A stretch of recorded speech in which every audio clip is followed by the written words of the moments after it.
Chapter 17. Elizabeth related to Jane the next day what had passed between Mr. Wickham and herself. Jane listened with astonishment and concern.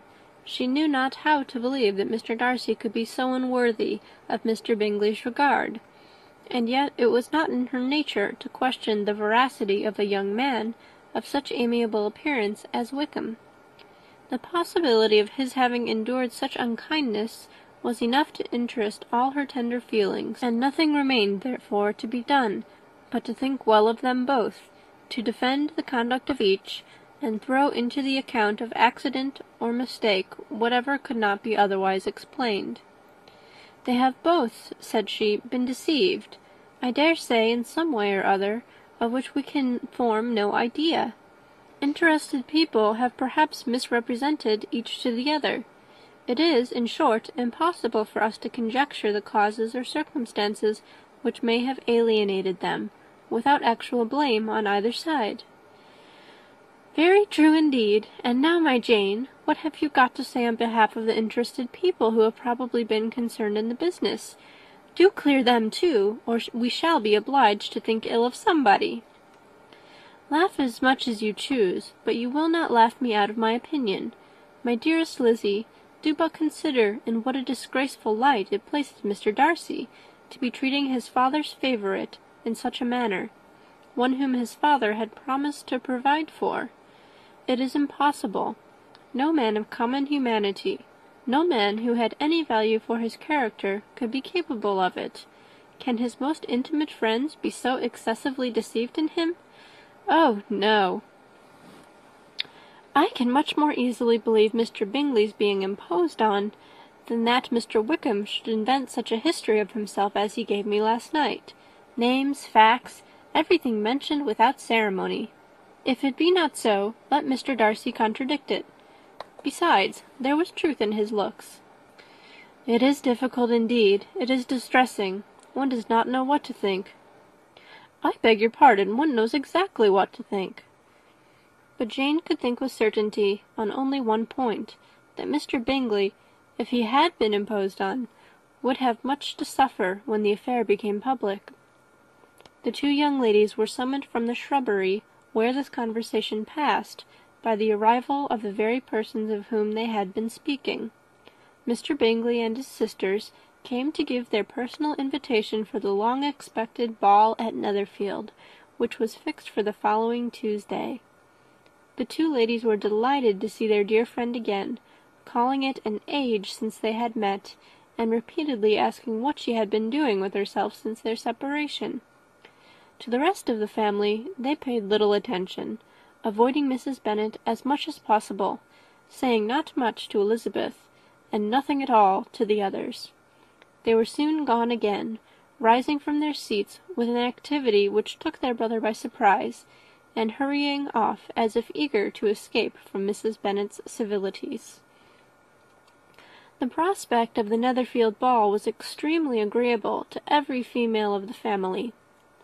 Mrs. Bennet chose to consider it as given in compliment to her eldest daughter, and was particularly flattered by receiving the invitation from Mr. Bingley himself, instead of a ceremonious card.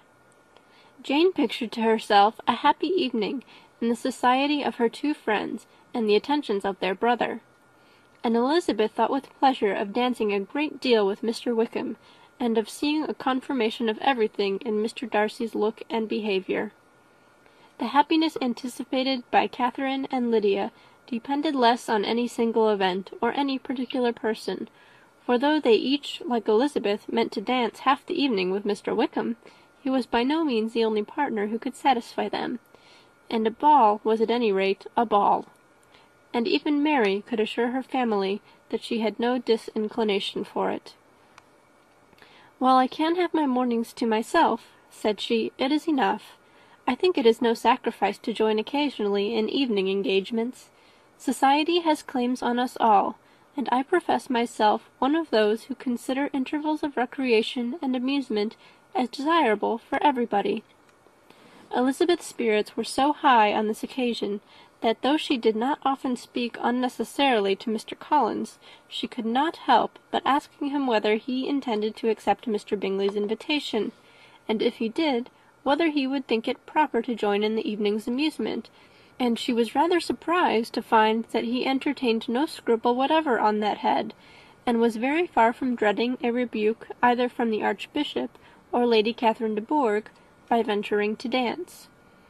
"I am by no means of the opinion, I assure you," said he, "that a ball of this kind, given by a young man of character to respectable people, can have any evil tendency, and I am so far from objecting to dancing myself, that I shall hope to be honoured with the hands of all my fair cousins in the course of the evening, and I take this opportunity of soliciting yours, Miss Elizabeth, for the first 2 dances especially, a preference which I trust my cousin Jane will attribute to the right cause, and not to any disrespect for her."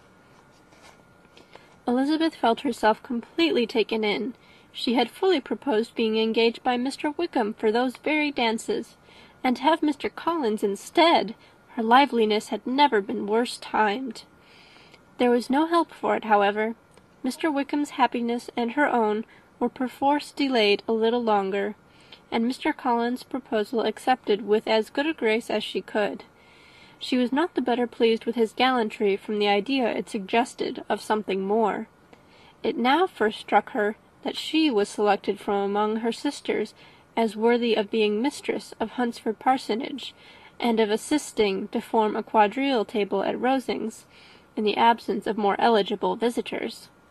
The idea soon reached to conviction, as she observed his increasing civilities toward herself, and heard his frequent attempt at a compliment on her wit and vivacity. And though more astonished than gratified herself by this effect of her charms, it was not long before her mother gave her to understand that the probability of their marriage was extremely agreeable to her. Elizabeth, however, did not choose to take the hint, being well aware that a serious dispute must be the consequence of any reply. Mr. Collins might never make the offer, and till he did, it was useless to quarrel about him.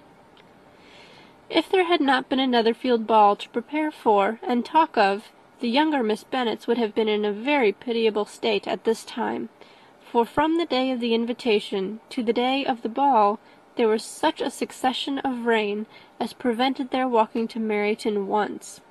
No aunt, no officers, no news could be sought after. The very shoe roses for Netherfield were got by proxy. Even Elizabeth might have found some trial of her patience in weather which totally suspended the improvement of her acquaintance with Mr. Wickham, and nothing less than a dance on Tuesday could have made such a Friday, Saturday, Sunday, and Monday endurable to Kitty and Lydia. End of chapter 17.